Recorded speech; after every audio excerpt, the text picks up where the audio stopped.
Although it's a really tough thing to build an ethics program bottom up, you need to be able to establish first the tone at the top. That is the most critical aspect and is the linchpin of building the entire program. Without that ethics program starting at the top, it doesn't matter how much your employees want that ethics program to be able to do the right thing, to be able to do not only the legal thing and the ethical thing, because it will get stopped somewhere along the line. So it is tremendously critical to have the tone at the top.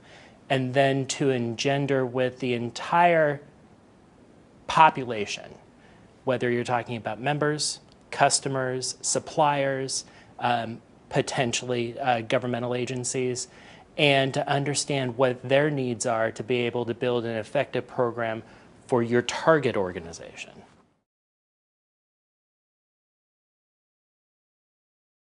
Ethics is on a little bit of a higher level than compliance. Compliance can simply mean compliance with rules, regulations, and the legal environment that that particular organization finds themselves in.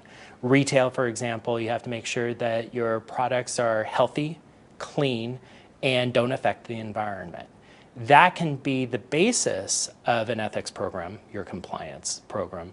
But ethics are so much more than just focusing in upon the rules, the regulations, and whatnot.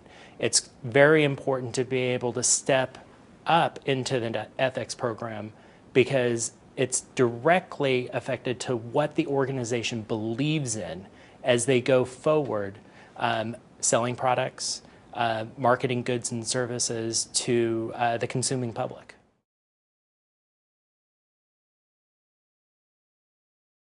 I love Costco's Code of Ethics. I'm a little bit biased because I was a Costco employee and that's where I got my start, but they made it extraordinarily clear not only to employees, but also to the membership at large on what the organization valued and how they were going to build that ethics program from there within Code of Conduct, making sure that, for Costco's example, they took care of members very well.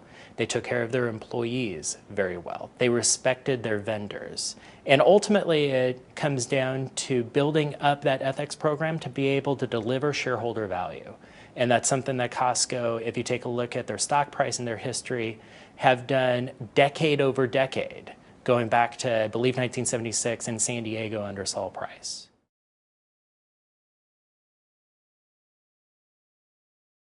I love the ability to train individuals for ethics. It is critically important from an internal auditor, fraud risk management, and information technology auditor perspective to be able to get that training in, whether it's me or from human resources or from an external person, to be able to show what ethics looks like. Ethics can be very, very fuzzy and nebulous. It isn't very clear. And to be able to put effective and efficient ways to execute that are very, very important. And that's one of the linchpins, in addition to having executive buy-in, executives popping in during the training, becomes a very important opportunity to be able to sell ethics within the organization.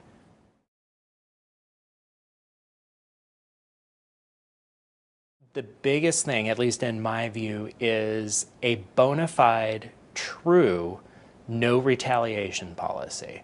It can't be just a policy that human resource dictates and local management doesn't enforce it.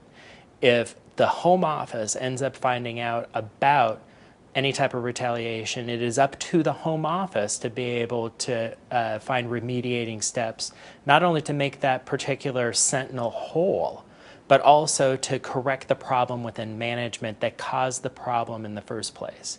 And the most important thing that I need to mention on sentinel or whistleblower sentiment is good faith. If it's in bad faith, that's a completely different story altogether. But by far and away, something on the order of 80%, 8 out of 10 whistleblowers are not influenced by bad faith. They're influenced by a true desire to help the organization because they see something wrong.